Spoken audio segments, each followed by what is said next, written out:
Hello, everyone. Happy Friday, or as some of you in the chat have started calling it, Fry-yay. I realize my cup is in frame, so let me just put this over here where the whole thing can be in frame instead of just the lid. I am going to be working on English paper piecing tonight, and this is actually at the request of a few of you that were in the chat last week. Some of you have been inspired to make Hexies using English paper piecing because of some of the videos that I've been posting and all the talking I've been doing about English paper piecing. And someone asked me, could you show us what to do with them? Because I've got a ton of them and I need to know what's next. So that's what I'm going to be working on tonight. I'm going to give you, maybe inspire you for a few different ways that you could use these Hexies. I've got 3 that I've pulled out so I can kind of demonstrate that for you. I am by no means going to walk away from here with a finished project. Tonight's live stream is going to be all about having a good time, spending some time in our room, getting creative and seeing what each other work on. So that does mean a little bit later in the episode, we will do some Facebook sharing. So if you are wanting to share with the world what you have been working on, post a picture over to the Facebook group. Mom will also be joining me at some point during the evening. I have no idea when that's going to happen, but her microphone is sitting right there waiting for her to come in. So we'll just see if she joins us or not. All right, let me say hi to a few folks that we have in the chat. Free Spirit says she loves a little tune. Thank you. I also see Lori. She says Shabbat Shalom. Everyone, happy Friday evening. Hello to you. Deb Cornell is here as well. So is Pat Strawhouse from Cumberland County, Nova Scotia. We've got Jonathan here from Pennsylvania. Stacy Baker is here as well. And I'm looking to see if I missed it. Gloria Garris is here. Hello, Gloria. Norma Kaufman is here as well. Hello, hello, hello. And there's a whole bunch of others of you. I will actually call out this one. Slowpoke Quilter says, Becca, I watched the So Off Kilter podcast. Good job to you and Ian. Thank you so much. I hope that you guys continue to watch the podcast. Mary's here. It's been a couple weeks since she's been here. She's had a lot of family stuff going on. I hope all of you saw this week's podcast episode. I sort of gave some of it away last week during the live stream, but tonight we can talk about it because everything, all the cat's out of the bag, everything's there. So for those of you that did not catch last week and you did not watch the podcast episode, I'm taking a step back from the podcast. I am going to focus on my brand and what I want to be able to bring to the quilting world. And I went through all of the reasons why in the podcast, but the reality is my heart just wasn't into it anymore. And I want to be able to prioritize time working on projects I want to work on and working on more teaching, more pattern writing and testing, and more video content for you. And I don't want to just do video content for the sake of content. I want to make quality content that is going to require thought and effort to put into, because I want you guys to watch. I want you to look forward to when I upload a video. So I made that choice. It was a tough choice, but sometimes you do things in life for just a season and not for life. And that's kind of what happened for me for the podcast. I have officially handed it over to Ian. He'll be taking it and carrying it forward. He's got a new vision for what that's going to look like. And I think he will do absolutely wonderfully with it. And I hope that if you guys were watching or listening to the podcast, that you continue to do so. I know he's really nervous about this venture being on his own, but show him some love and support and check out the podcast. Mom's coming in, so I'm going to give her a microphone. Oops. Thank you. Is it already turned on? Yeah, Okay. they can hear you. Well, I just didn't want them to hear me wheezing. It's okay. If anybody has a problem with you wheezing, then they can go somewhere else or press mute for a while. You're not going anywhere. No, I'm staying right here. Well, I meant, never mind. Mom is mom, and if you don't like the way she sounds or what she's doing, then this is not the place for you. That's right. Everybody saying hi to you. Hi, guys. Pat says, hello, little sis. Oh, my big sis. Yeah. All right, so tonight, what are we working on? We are working on Hexies. I know I talked about that already. That's right, Roberta. Absolutely, 100%. She said, so happy for you. You must follow the path that the Holy Spirit tells you. Amen. Yep. I was just explaining about how I've taken a back seat to the podcast and I will not be doing that anymore. Oh. Mom doesn't watch videos. She just waits for me to tell her in person what's going to happen. And I actually haven't told her yet. So yeah, the podcast is now, it's now Ian's. I may join him now and again as a special episode, but that's going to let me double down on the things that I want to do for my own brand. So Good for you. and if I'm being completely honest, I didn't say this in the episode, but I will say this here, and Ian knows it as well. When the podcast started, it was really just him and I talking, and that was so much easier for me. And then we navigated into having guests, and I thought that was going to be like a once in a while thing, and it turned out to be every episode, and that just got to be really tiring. Yeah, so anyway, we're going to work on Hexies tonight. So I have got all of these community Hexies, and I think Mom has a whole bunch of them too at home, right? Yeah. You guys have been sending in Hexies over the past 6 months to us, and we have sewn just about every one of them together, like this. They all look like little flowers. And now it's time to start doing something with them. So the purpose of tonight is kind of twofold. I'm going to show Mom how to do this, but I'm also going to show you as well.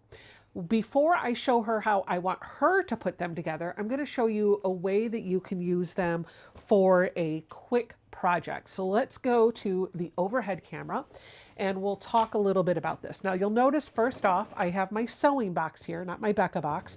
I have upgraded my home sewing, my hand sewing box to be this cute little sewing box, but I do use my Becca box for projects when I'm on the go.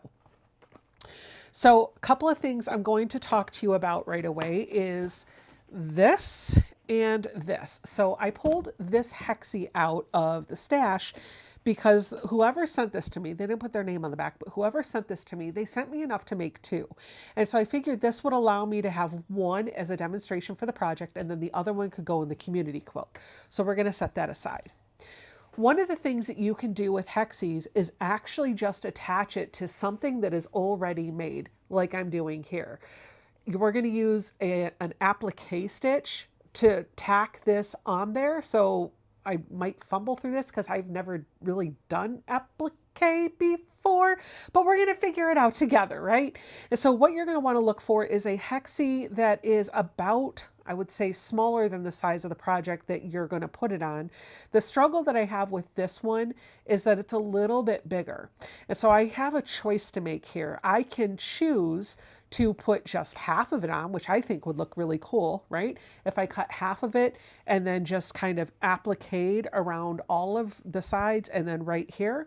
Or I could put it all on here and just have it lay off of it a little bit. I also wonder, now that I'm thinking about it, if I have another one of those little zipper pouches in my EPP drawer that are just begging for some applique work, and I don't see any off the top of my head. Doggone it, I don't have any. I had a whole bunch of them at one point. Let me just take another quick look over here. If I can just find one. If I can just find one. I may have given them all away. Okay, let me just look right here. I know, this is why you guys came to the live stream, to watch me look for stuff, right? Yep. Yeah, that's fine. It's cool. It's cool. It's all good. It's so cool. Who has? I just look on. Okay. All right. Well, fortunately for you, I've got an idea. Because this is a mesh bag. And I could technically applique on this. So that's what we're going to do. I'm going to pull all of these out and just kind of set them aside. The reason why I'm doing this is because I don't want to have to cut the Hexie apart. I want to be able to use it wholly. So I'm just going to applique this to the back side of the bag. This is a mesh bag, so there actually is a weave in here that I can work with. It might be a little hard to see on camera, but that's what we're going to do. You could fold it over, so, oh, that's actually a good idea. Pat says you could fold it over so that half of it is on the other side. Actually, you know what? Let's do that. That's a great idea. Good idea. That's a great idea, Patricia. Let's do that. That's big sis to me. I have lost my mind. Well, I'm sorry. Yeah, it happens. It happens. Brain fart. Happens when you get older, doesn't it? Yeah, it does to me all the time. All right. Others had the same idea. Okay. Thank you for letting me know. I appreciate that. I'm just going to fix my camera angle here because it is not really where I'd want it to be, and I want this to be a little bit easier for you guys to see. So I'm just going to go in if I can get, there we go. This is what I'm looking for. This window right here. And then we're going to go to this.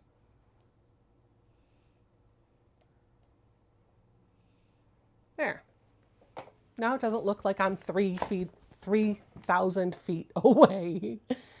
All right, so to get started, I have to make a choice. The first thing that I need to think about is, do I want to stitch this down so that you can see the stitching, which would be more like big stitch quilting, or do I want to just tack it down using applique so that you don't see the stitching? So do I want to do it through the sides like you would binding, or do I want to do it through quilting? There is no right way, there is no wrong way. I will tell you the big stitch quilting method is probably going to be a little bit easier for you, but I don't have big enough needles over here to accommodate that night. Wait, yes I do. Yes I do. Yes I do. Like a true Yes I follower do. of Julia Yes Child. I do. It's a different needle than it takes to piece these. So these are milliner's needles. They're still milliner's needles, but they're a different size. These are a size 1 and a size 3 in this tube. And you can see that needle compared to my normal size 10 milliner's. This is the one that I use to piece with. This is the one that I would use to hand quilt with. So this one, if I were going to do the needle turn, and I'll demonstrate what that looks like, you would use this one. So what you're going to do is line this up, and you'll kind of come up through the back and have the stitch go out through the edge right there, and you're just going to whip stitch that all the way around. If your hand piecing is not great, if you don't like tacking down binding to the back, this is not the method for you. And so for that reason, I'm going to show you this method, which is kind of like a combination of big stitch quilting and applique. So the first thing we need to do is take all the papers out of the back. So, because this is done, there's nothing else that's going to happen to this, and I don't want those rigid papers to be here. That just gave me sudden anxiety after playing with all those papers on all those pieces. We're going to throw them out. Or reuse them for other ones. But I have to take them out of my work? Well, not yet. Not all at once. You do it as you go. We'll Yeah. talk about that when we get there. I'm just having anxiety because I bonded with those pieces. With the paper, Yeah, you need help. I know. You need help. Do not bond with the paper, people. The paper is temporary. The fabric is what you need to bond with. They're best friends. Well, they're about to get divorced. Can you put your microphone on your shirt, please? I don't really want to. Well, if you're going to talk, I'd like for people to be able to hear you. You don't have to put it right up. Is there a reason you don't want to wear it? Because I don't know how this thing works. You squeeze the back. It's a clip. Oh. Oh. Okay. You got it. Danelle Citri says, I used to make EPP blooms. I got 7 blooms out of 1 mini charm plaque. Did you hear me? I can't even talk right. You did? Now, the beauty of this is the creases should still be pretty well preserved, whether I glued or hand basted these. So I should be able to see where the fabric was folded when the paper was still in it, which means after I've pulled all of these papers out, I'm just lifting the fabric off of the edges. I still have that crease there so I can come back to where it needed to be folded, gently pulling it away, and then I'm lifting the paper out. Can't you just leave it in? I don't want to quilt through it. My stitching would have to go through the paper. I don't want to put my needle through the paper. Oh. I would not leave it in. I'm still on high anxiety from getting rid of it. Well, get over it. Get over it, she says. Get over it. Listen here, you.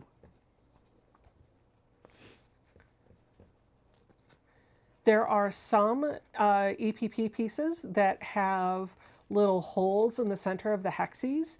Those are marvelous for popping the paper out because you can just stick it into that hole and lift it out a little bit easier. If you took the time to hand baste your Hexies onto your papers, it's a lot easier to take them out than it is if you had glue. So I've got one more paper to pull. She's a paper puller.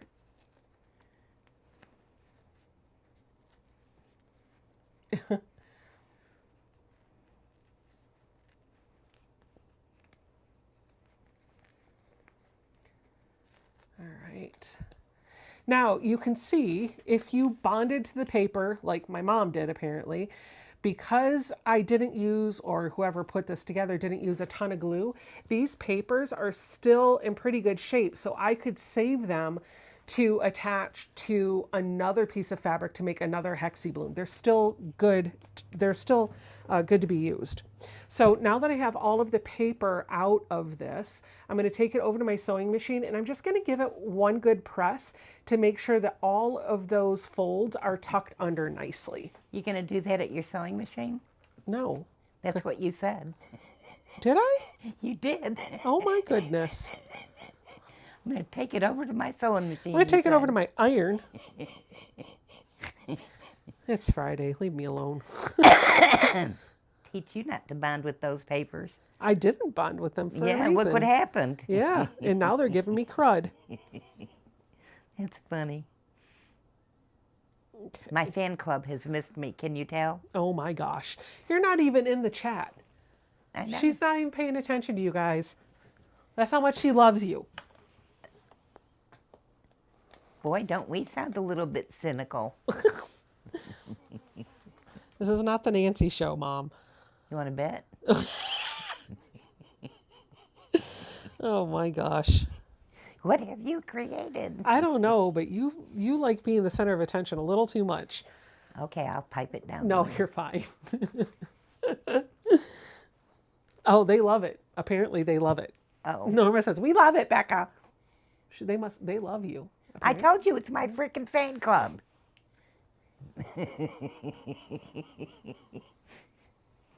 Okay. Mary's asking, could you open the seam of the bag? Would it help with attaching the flower?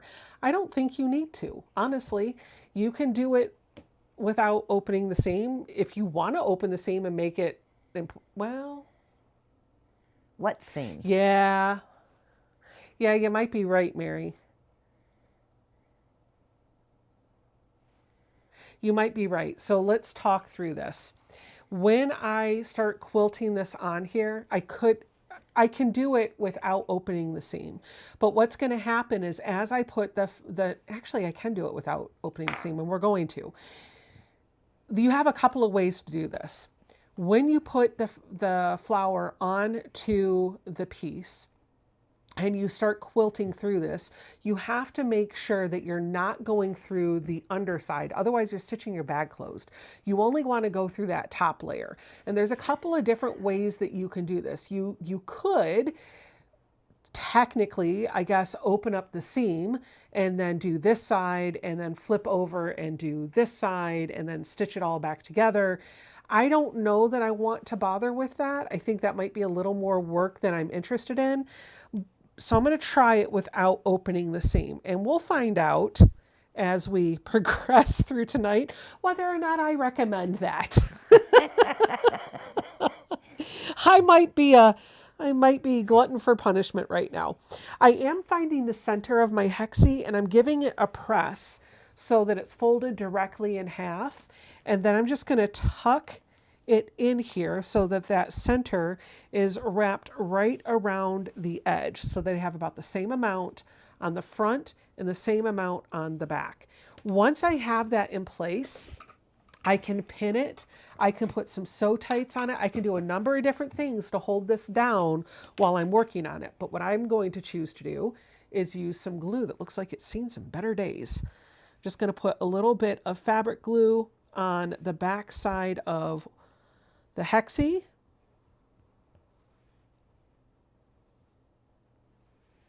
I may end up deciding that the glue doesn't hold it well enough, and I might end up going for something like sew tights or some pins, but we're going to give this a try. I'm going to put the glue on the wrong side of my Hexie. I'm just going to press that onto the little bag, just like this. And then I'll do the same thing to the other side.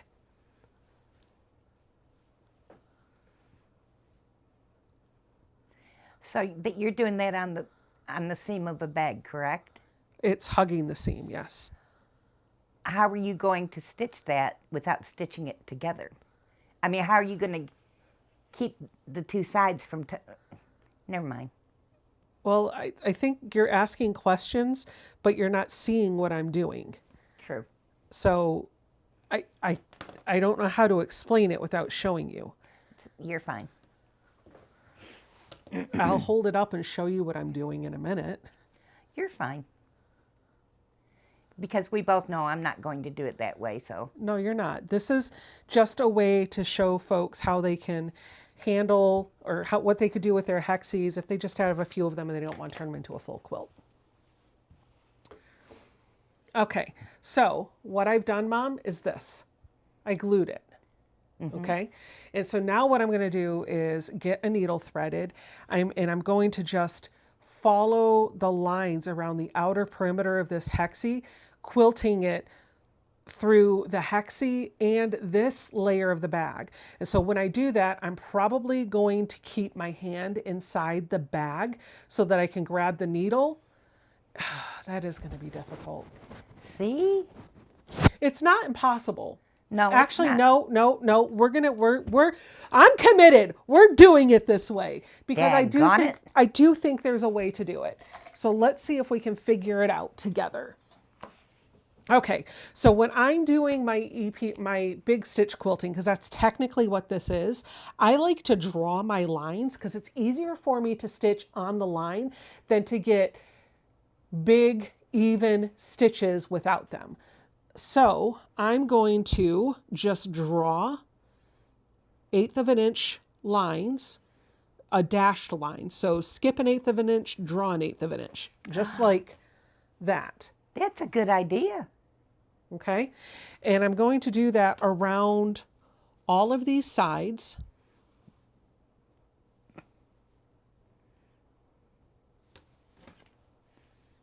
And I'm doing this right up against the edge, kind of eyeballing the edge.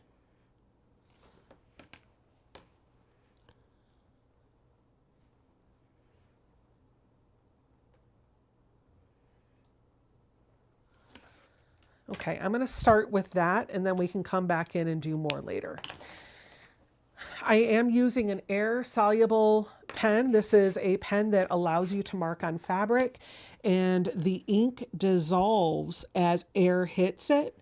So this is great for temporarily marking fabric that you want to quilt. And I did see Norma asked me what kind of glue am I using. It is the EPP Sew Line glue.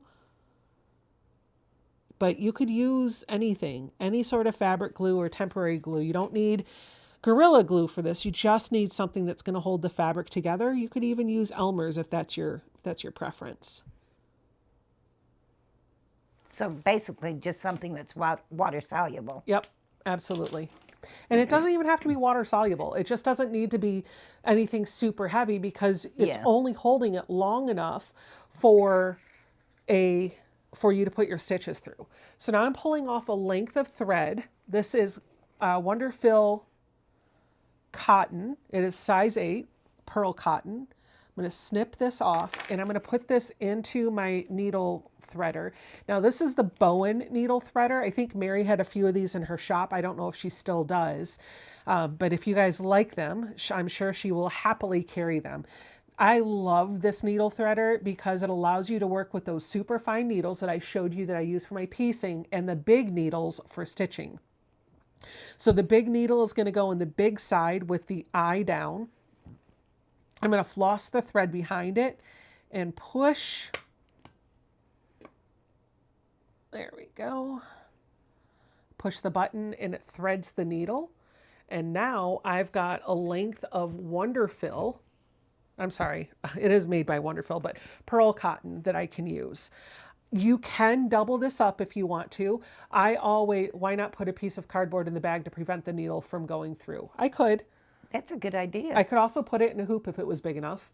I don't think I have a piece of cardboard handy, so we'll see. You want me to tear one off this box? I honestly, No. not Okay, right now. gotcha. Not right now. Okay, so you could double this up if you wanted to. I'm just going to use it single strand. If you double it up, you're going to get a nice thicker stitch, but it's definitely going to be two strands. So I'm going to start by putting a knot in the end of my thread. And the way I make a quilter's knot is I take my needle with the sharp point pointing towards the end of my thread. See how they're kind of coming together like that? And then I'm going to make an X and hold that X with my dominant hand between my thumb and my forefinger. I will wrap my thread around the needle a few times and then squeeze it between my thumb and my forefinger and then just pull that needle off. And this knot is going to travel with my hand all the way down to the end of the thread. And now I've got a nice knot right there that you can't see because it's not in front of the camera. But there's a nice knot at the end of the thread, which is going to help this from not falling out. That's amazing. So to start my stitching, I want to bury my thread. Now there's a few ways that I could do this. I could just come up from the inside of the bag, but if I wanted my knot to, if I was doing this on a quilt, I would probably bury it between the top and the batting so that this knot completely disappears. I don't have that luxury because this is just a bag that's a single piece of fabric. So I'm not going to worry about trying to hide the knot, but it's definitely going to be on the inside of the bag. So that means I'm going to start from the inside. So I'm going to reach into the inside of the bag and I'm going to line this up so that the needle comes through at the start of one of those dashed lines. And I'm just going to pull that all the way through. Now what I can do is kind of a rocking stitch so I don't have to go down and then come back up and go down and come back up. That's going to make it a whole lot easier to make sure, because I'm keeping the bag closed. And so I'm going to put the tip of the needle in right at the end of that stitch, make sure it goes through both layers, and then I'll have it come up at the start of the next one. And I'll pull that through. And now I've got one stitch, and I'm just going to continue to repeat that. You could load up multiple of these stitches at one time if you want to get through this a bit faster. Just make sure that you're bobbing and weaving where your lines start. Look at that.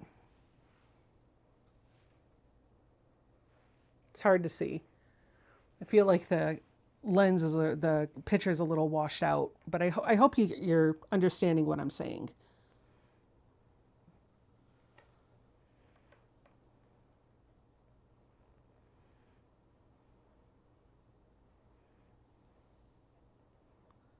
Ah!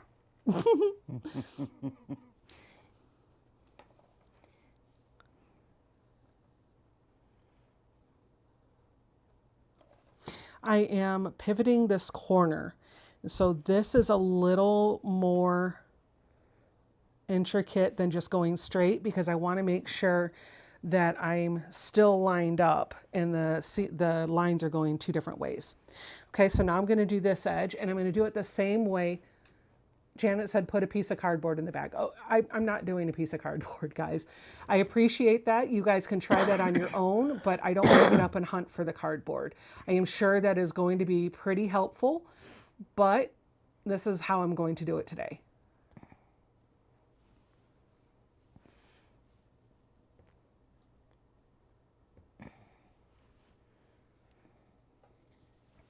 you are more than welcome to try that.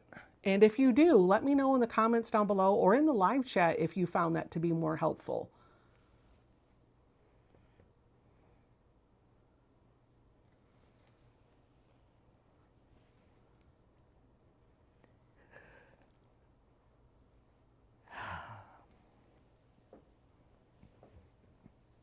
As I'm pulling those stitches through, I want to make sure that I'm not gathering and making a ruffle. So I'm trying to let the thread just lay across the fabric and not ruffle it, if that makes any sense. So you're not pulling it super tight. That's right.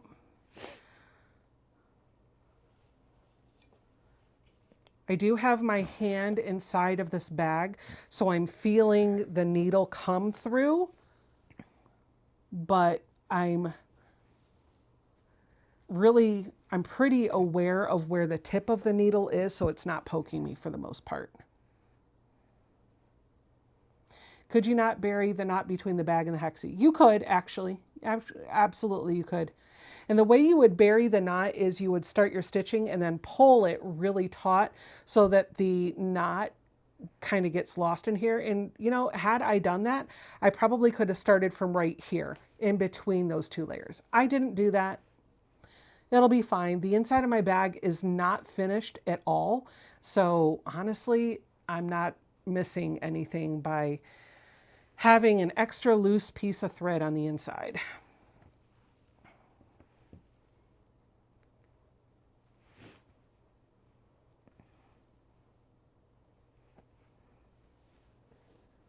And this really does go pretty quickly.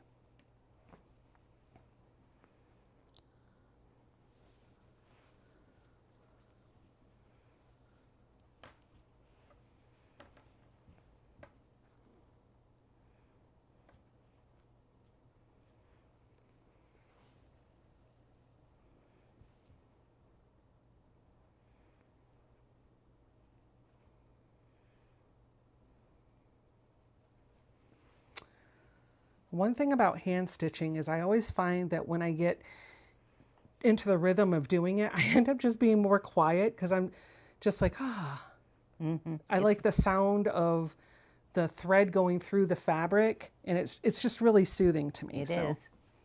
Me too. I probably got too long of a piece here because I am fighting with it a little bit more than I care to be. There we go.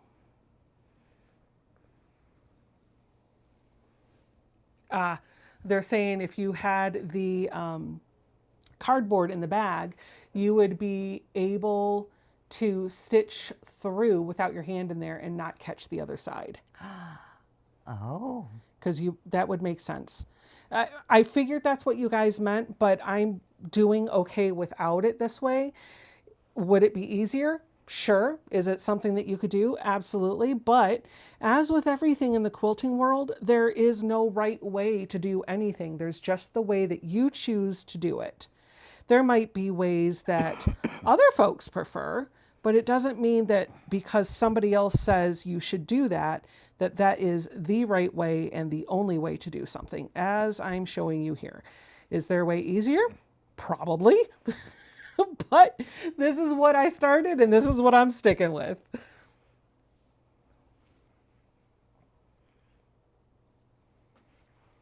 Quite honestly, I'm almost done here.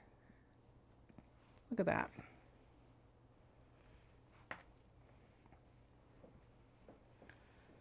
Yeah, Carol, you're right. She said, I think it might be more helpful to start at the far end of the bag and work towards the opening. I think so too. The hardest part is further down on here.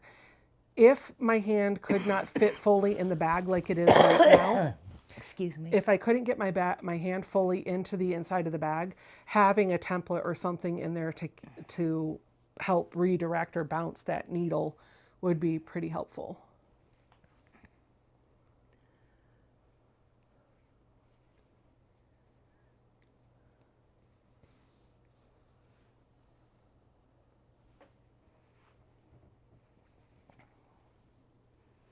So if you guys have heard about big stitch quilting, this is essentially it.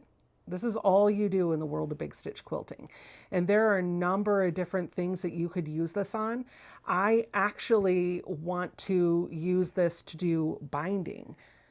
I think that would be really cute to do binding, attach it to the back and then wrap it around to the front and then do these really pretty stitches all along the perimeter of the quilt and the binding. And it probably hold better than a whip stitch. Maybe.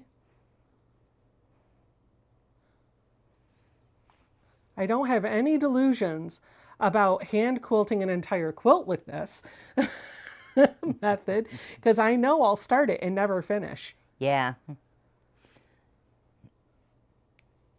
It'd be something you have to work your way up towards. Mm-hmm. I mean, if you're just learning how to hand quilt and doing the big stitch quilting, you don't want to start on a king size quilt. So that is one method that you could use your Hexies for. I've got one side down. There's what the stitching looks like. It went pretty quickly. I really wish you, there we go. That's what I've gotten done so far. Nice. And I can continue that onto the back, and it's the same exact pattern. You just want to make sure you go all the way around the sides to hold that in. If you wanted to secure it even more, there's nothing stopping you from doing extra stitching on here somewhere else. What do you think, Mom? I like. Yeah? Cool. No, I don't want to do that. Nope, I didn't think you would. So, what is method number 2? Well, method number 2 is the traditional way of putting your Hexies together, and that is sewing them one right next to another. So you're going to take 2 Hexies, and there's 2 ways that you can do this. The first way is you can put them right sides together and do your whip stitch along the edge right here, just like you normally did. And I'm sure all of you already know how to do that. So we're not going to get into that just yet. I want to show you my preferred method for putting these together, because when you're putting them together like this doesn't seem like a lot right now. But as I start building out the quilt, I'm going to have more bulk that I need to deal with. So the first thing that I'm going to do, remember I told you you're going to move the papers as you go. When I have 2 pieces that are ready to be sewn together, I'm just going to take the middle paper out. That's it, just the one piece. Technically, with this method, you don't have to remove any of the papers while you're sewing them together. They can all come out at the very end, which is probably why Mom wants to do it this way. Because I can guarantee you she's going to leave all the papers in and just sew them together and be like, the papers are your problem. That's exactly right. And could you leave them in the finished project? Yes, but as the project washes, that paper is going to disintegrate. So I wouldn't recommend it. But, you know, if it's just going to be a wall quilt or something, maybe, I guess. All right, so what I'm going to do now is take my 2 Hexies and I'm going to lay them down with the pretty side up. And I just want to figure out where I want them to be. If there's a particular orientation I want them to be in, I'm going to figure that out. Once I figure that out, I'm going to turn it over to the back side. Nope, I'm going to leave it face up. Sorry, I got messed up for a minute.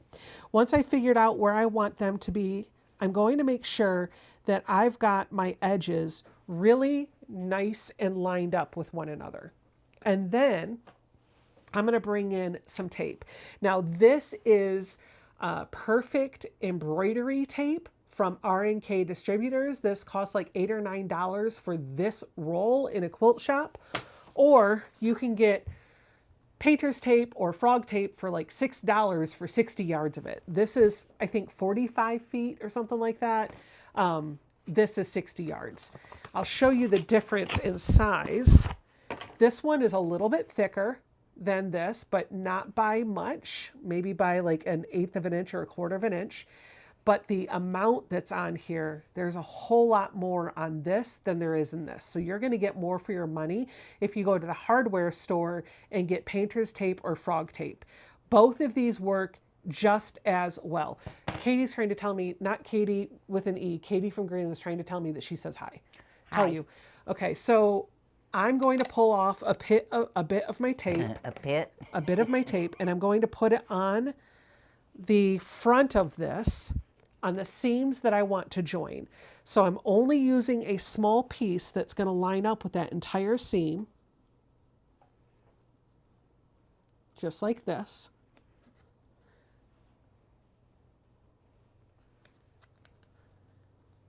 I just want to make sure that those two pieces are held together.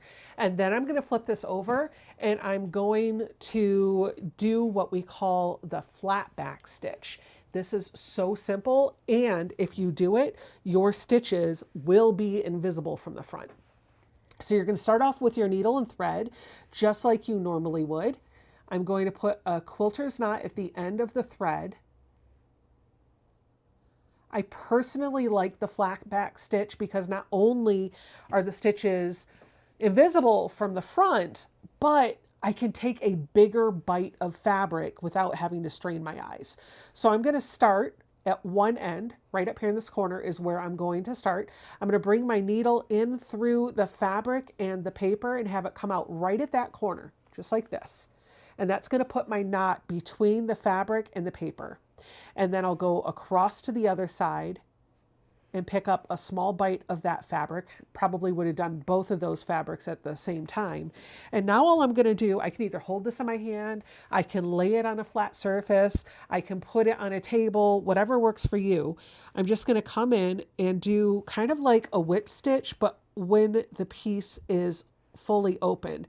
I'm going to pick up a few threads on the right, a few threads on the back. The needle's going to go through both of those fabrics at the same time, and then I'm going to pull that through.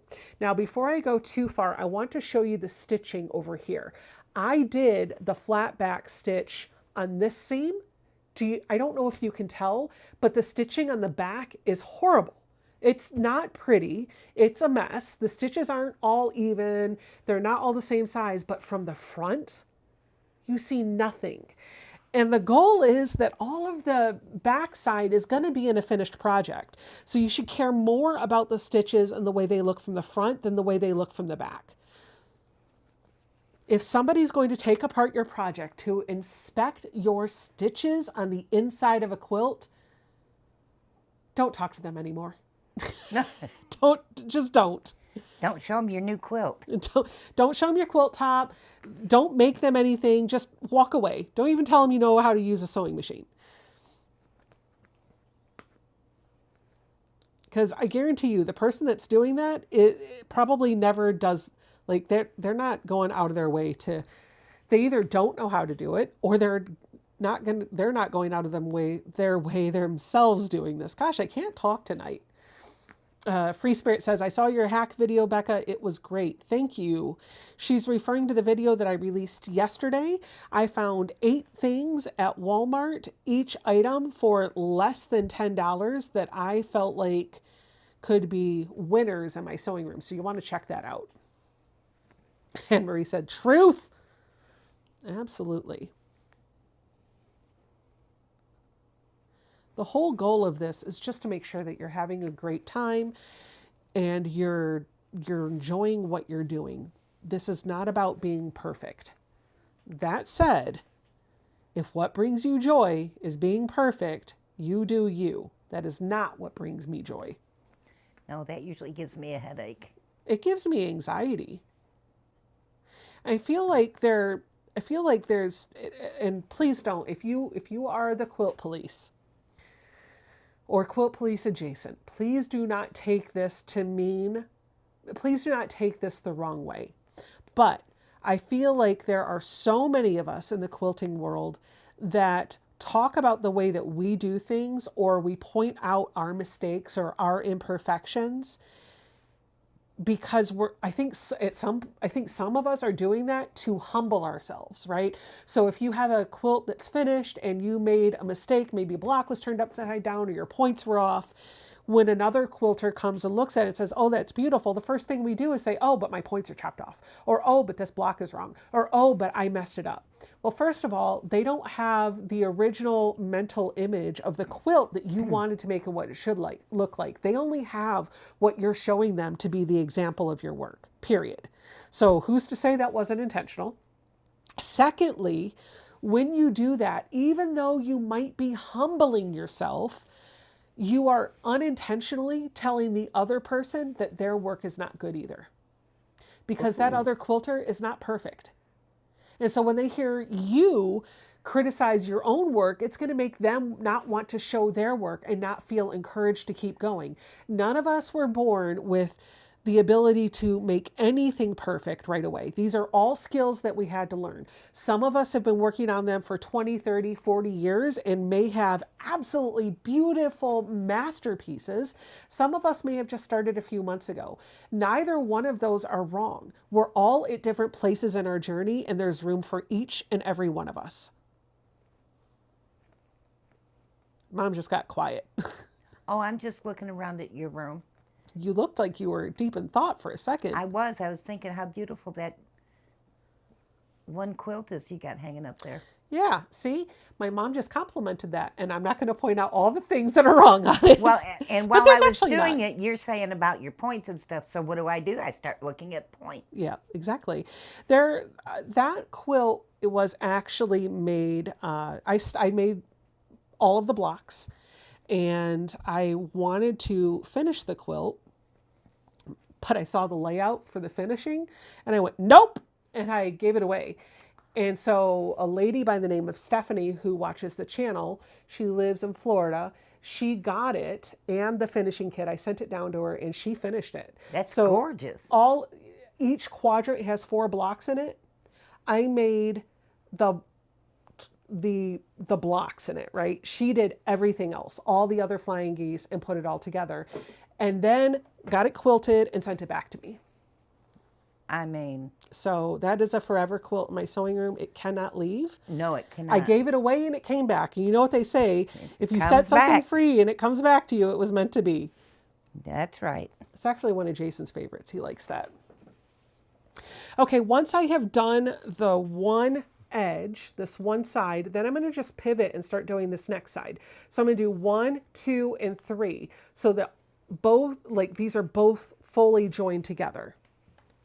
It doesn't really take long to do. In fact, once you get used to the feel of this stitch, it almost becomes muscle memory, and you find yourself being able to do a million other things and not even looking necessarily at the fabric Like when you're doing the stitch. Crochets. Yeah. My sister can never be found without a crochet hook in her hand. She is always working on something. She's got more yarn than I think the rest of the world has, and about 50 million crochet hooks. And she could open a store. She could, but she's so prolific with her stitching. I am not taking out all the papers just yet, just the center ones. I'll talk about that once I get this edge sewn together. Nicole is so prolific with her quilting. I don't even know if that's the right word, but it wasn't quilting, it's crocheting. Yeah, that's what I meant. My live streams, all the words are messed up. But she is so prolific with her crochet that she can take her stitches and talk to you and not even look. She's just staring at you the whole time and her hands are going a mile a minute. And Drives me crazy. I can't even... I have tried about 4 times this week to do a magic circle.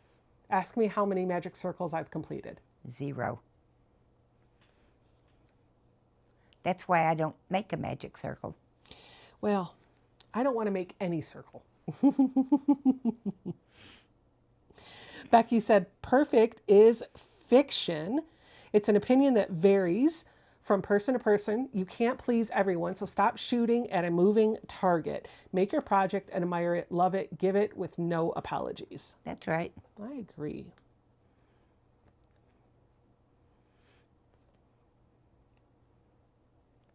Is that what Zoe's been working on all week? No, those are her pants that she washed. Oh. My daughter, by the way, guys, has been in my sewing room every night this week working on a project. She took a hoodie that she loved and decided she wanted to upcycle it. And so her version of upcycling it was making it look very used and distressed.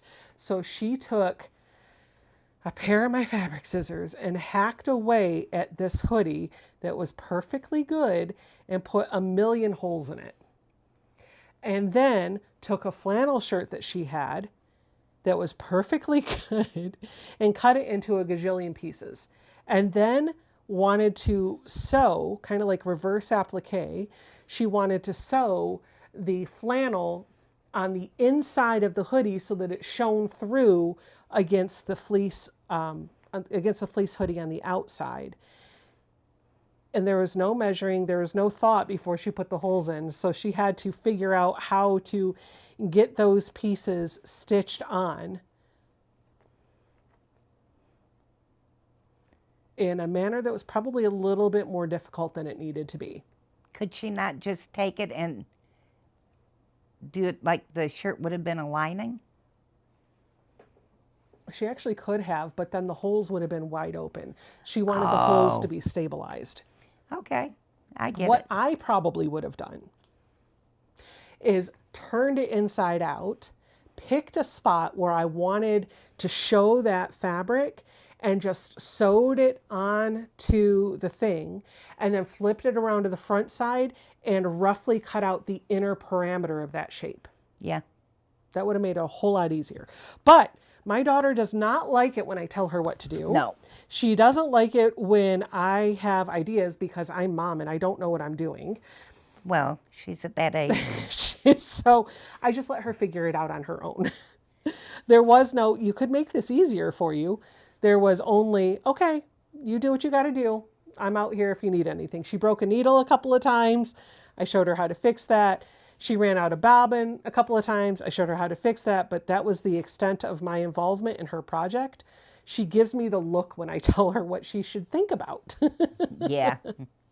So, but I actually think, she's going to be 16. She's fully capable of doing these things. She does not need her mom helicoptering over her Exactly. in everything that she does. She's going to have, it might not be perfect. It might not be something I would wear. She may have struggled with it more than she needed to. But you know what? She does have a memory of making that completely independently on her own. And that's something that I could never have given her. Nope.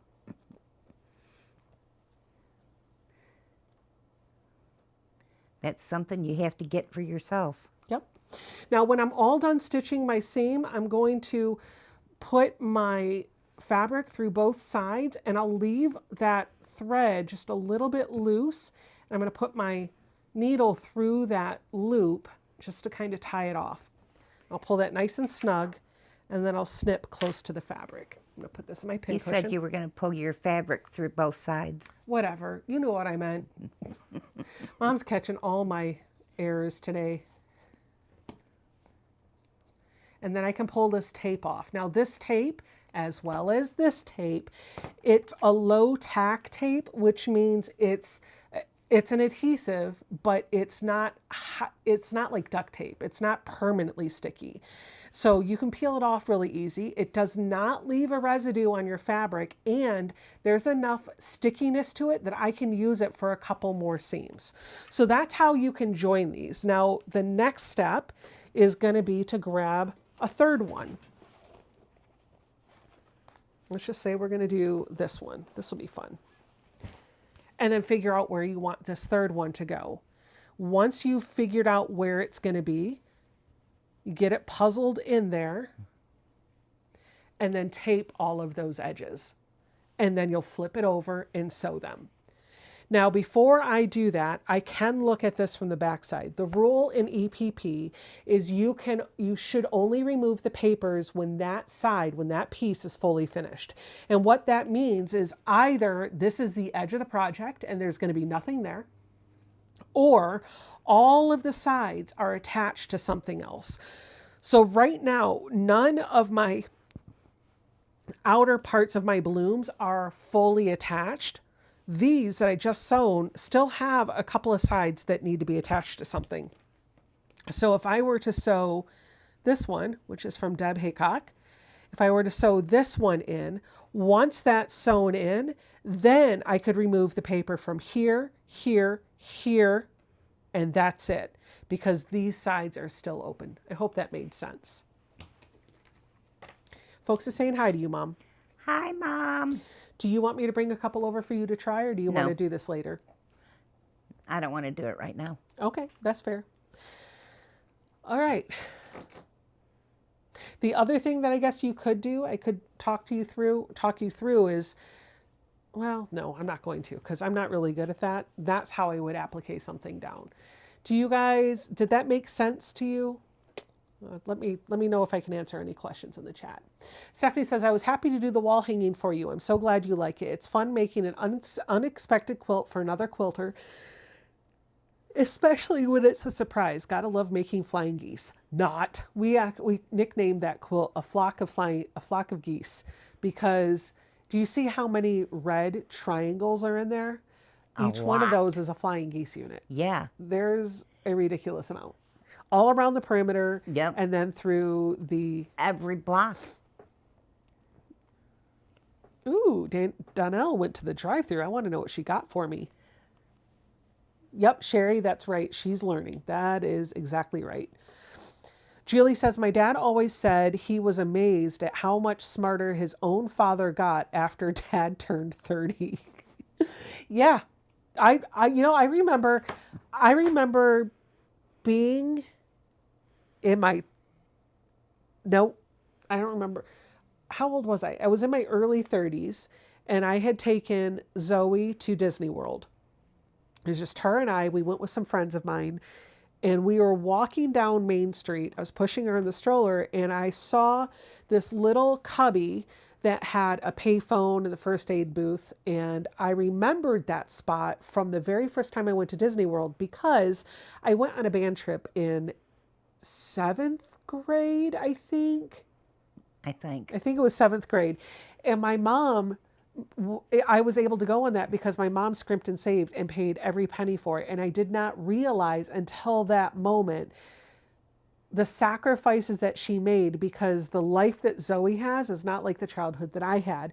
We didn't have anything growing up at all. So for me to be able to go on a band trip with my school and spend a day at the Magic Kingdom was a huge thing. So yeah, like it was probably in that phase where I started realizing that my parents had actually maybe deserved a little bit more credit than I had given them previously. Leigh Alonso says, too cute. Now I want to go cut all the cat faces out of my fabric because of this one. They're saying they like the kitty cat center. They're saying Zoe sounds like a typical 16-year-old. Yep, she does. Why did you not leave the middle papers in? I could have. What would happen if I left all the papers in this is at the end, I would have to go through and remove every single paper. And so what I tend to do is, as I have a piece fully finished, meaning all the sides are sewn, I take that paper out at that moment. It does two things. One, it prevents me from having to sit in front of the TV and pulling out all of the papers in the entire project all at once, which, let's be honest, I would never do. So if I do a little bit at a time, it's going to be a whole lot easier.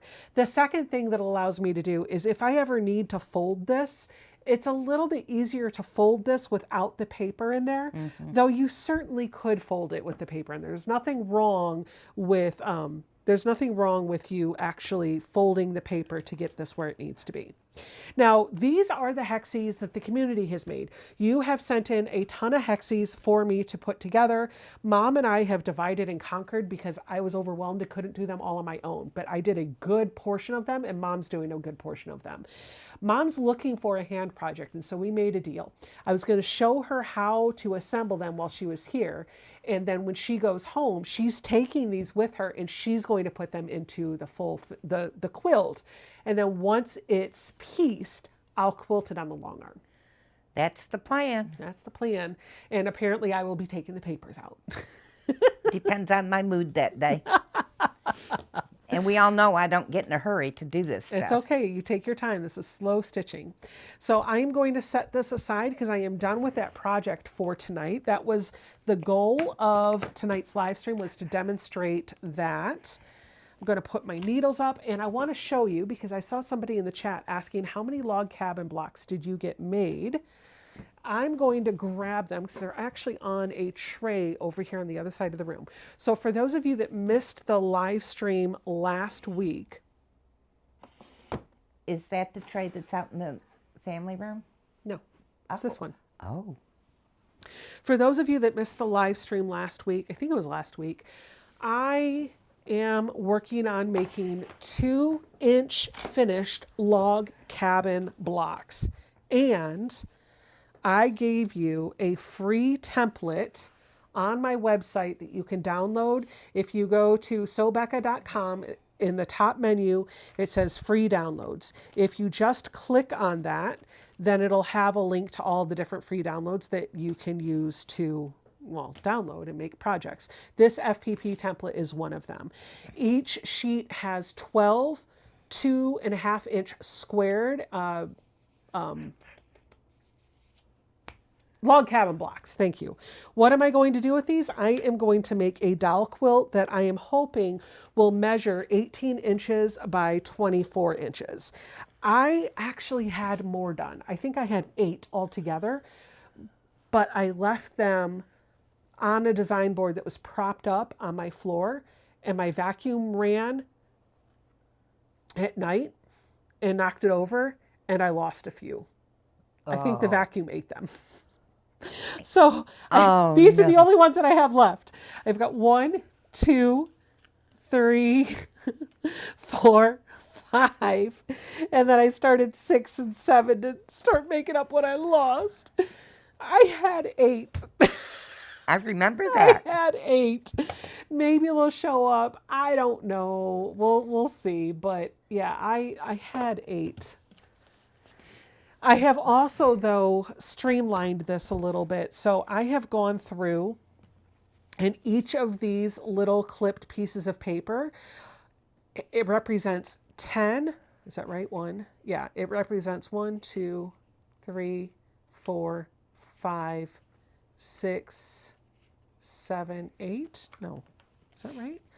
1, 2, 3, 4, 5, 6, 7, 8. No, okay, each one represents 8. Probably because I was going to do 8 by 10. Yeah, maybe. I don't know. Whatever. Each one of these has 8 or 9 in them, but they all have my starting piece already glued to the back of the paper. I used my light board from Caterpillar for this, so I'm going to bring this in nice and close. Do you see how that center has that blue dot on it? If I bring in one of the blocks that I finished, take a look at the centerpiece. Every single one of my blocks is going to have a blue dot directly in the center. And then it'll have 3 bands of this light blue and 3 bands of that dark blue. I am only using 6, well, technically 7 if you include the polka dot. I'm only using 7 fabrics for this.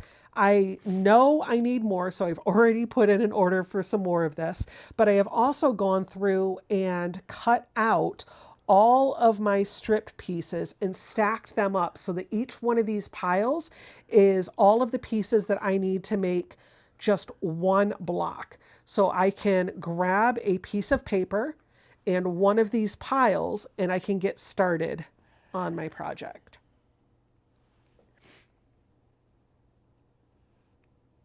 And then in here, this is just scraps that there's not enough to make a full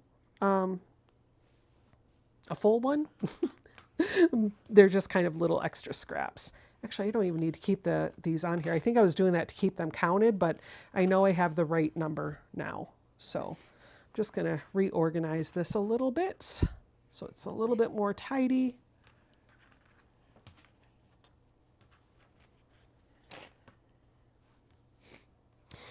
You guys want to see what else I worked on this week?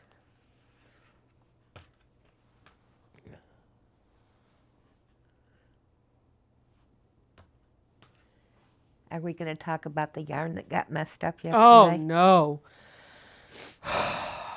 So, Mom and I decided we were going to try and make these doilies, which was great, fine, whatever. She asked me to buy a specific yarn that she liked the color of, so I bought them. They came on Amazon. They came in. I even bought a yarn ball winder, a manual one, because I was like, oh, I'm going to make them into little yarn cakes. It's going to be great. I went through 2 of the skeins because they were the kind that are like twisted over top of themselves. I went through 2 skeins of it, and let's just say they did not go together so nicely. It's a mess. And so Mom is going through and cleaning it up and re-rolling Is that what we're going to all. call it? Yeah, we're going to call it something. Well, I got that one all done. I could start fresh tomorrow. That's awesome. Excuse me. All right, these are the ones that are in progress. Those are the ones that need to be started. And these are the ones that are done.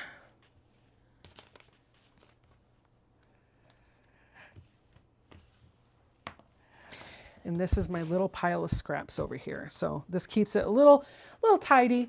I do use these Sterilite containers to hold project materials together for projects that I am not actively working on. So they're like UFOs or projects that I haven't even started yet. It just keeps everything together and tidy for me so I don't have to worry about it.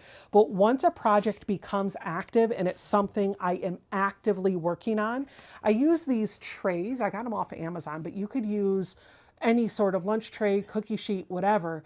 I use these trays that I bought off of Amazon. I got a pack of like 9 of them or 12 of them for like $10 or something. And I just stack all my materials up on it, and then I slide it into my Billy bookcase shelves.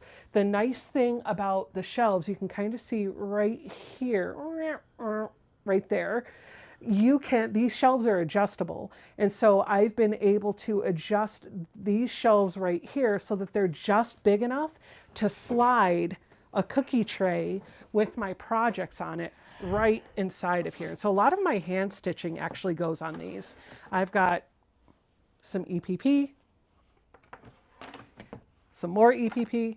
My lion quilt is here. Yep, all sorts of things over there.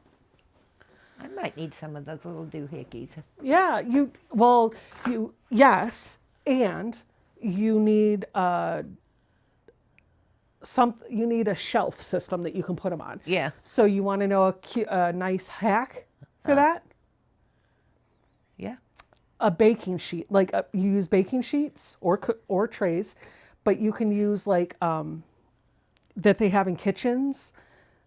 The racks. Oh, that you slide them into? Yeah. You get it off Amazon. Buy a rack on wheels. You can cart it around behind you. And then those just become you put everything on the tray, put the tray away when you're done, pull the tray out when you want to work on it. That's a good idea. Mm-hmm. And it doesn't have to be perfectly stacked up like I just did with mine.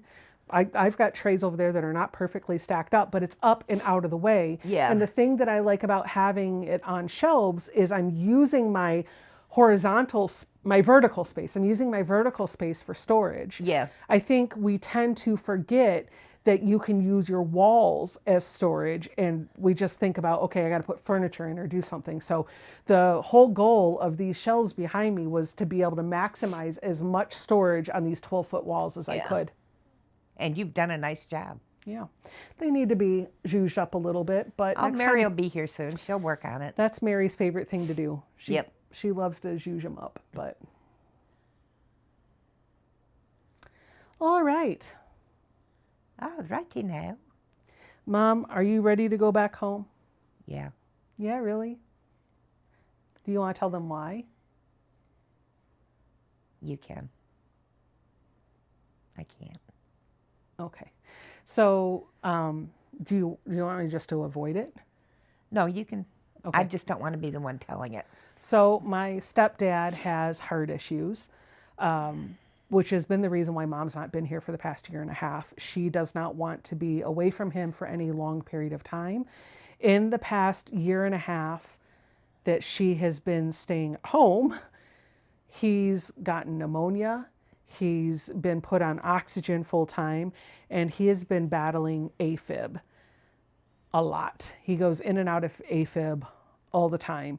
In fact, he just had an ablation a few weeks ago. Yeah, about almost a month. Almost a month ago, and he was great, and now he's back in AFib. And it's really heartbreaking for her to see him the way he is. She doesn't want to be too far away from him because she wants to be there to help him if he needs it. But this man that she married, who doesn't take help from anybody because that's his No. personality, he's always used to being the provider and doing all the things. He gets winded just walking from his bedroom to the bathroom. He's always tired. He sleeps a lot. Like he's not in great shape. And so mom's choosing to spend more time at home with him than to be up here. Plus, he has congestive heart failure, which also plays real big into what he's doing. Yeah. You didn't know that? No, I didn't. Sorry, I thought you did. No, that's okay. That's okay. That's okay. It's just hard. I'm sure. I know. I'm sorry. It's okay. It's not, but I know. virtual hug from across the room. If I could convince him to move in, things could be so much easier. But he has family down there that he does not want to leave. He does not want to be away from them. And so my mom and Rick, my stepdad, have made the decision that they're not moving here. But mom still has her apartment here, so she can come visit whenever she wants. She can stay whenever she wants. But he's Not doing well. he's not doing well, and if something happens to him before my mom, hopefully nothing happens anytime soon, we already know that she's coming here permanently. So everybody's saying they totally get your struggles. They're sending prayers for Thank you. you and your hubby, sending you virtual hugs. Somebody did ask, have the doctors considered putting a pacemaker in? That's, The next step? yeah. He saw his heart doctor, one of his heart doctors at the VA yesterday. And the next step does involve another ablation, but they also put a pacemaker in. So that's being referred back out of the VA to the surgeon that he just had do the ablations, and they will make that determination. But it's very possible. Slowpoke Quilter says, I have friends who have had AFib. It can take more than one ablation to get it to behave. This is not his first go-round with an ablation. No, the first time he went for the ablation, they found a blood clot in there. Right where they had to do the ablation. I mean, it's just been a heck of a year. Yep, it has been. And Mary at the same time is dealing with a lot. Her mom has been in the hospital 4 times in the past couple months. Yeah, I've seen Yeah, that. she's been dealing a lot with, I'm not going to tell her story because that's her and her mom's story, but Yeah. I mean, if you're in the mood to send out prayers and positive thoughts, Mary and her family could use them too. Yeah. Mary's good people. All right, well, that was a downer note to end the live stream on.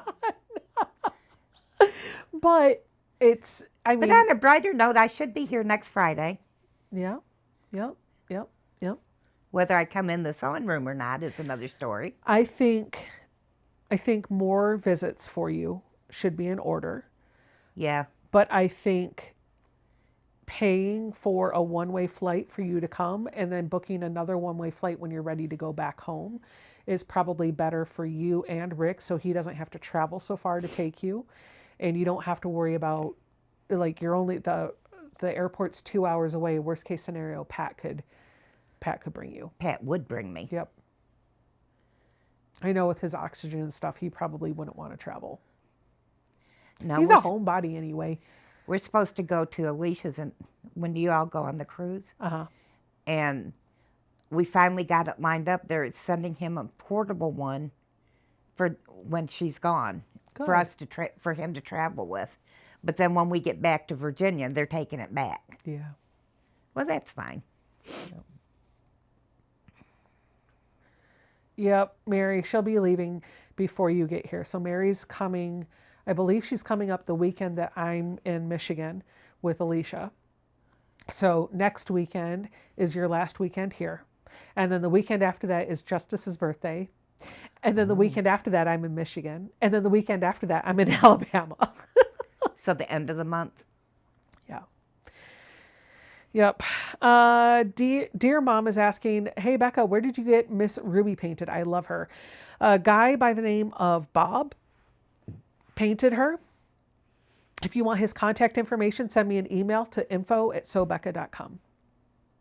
Vicky says that her husband has a pacemaker and it's really helping. Well, something's got to give. That's all I know. I think it's time to consider the pacemaker. I This do has been too. going on for about 5 years. Yeah, I'm trying to think, when did he have the bypass? 5 years. 21, right? Yeah, because it was right before we moved into the house.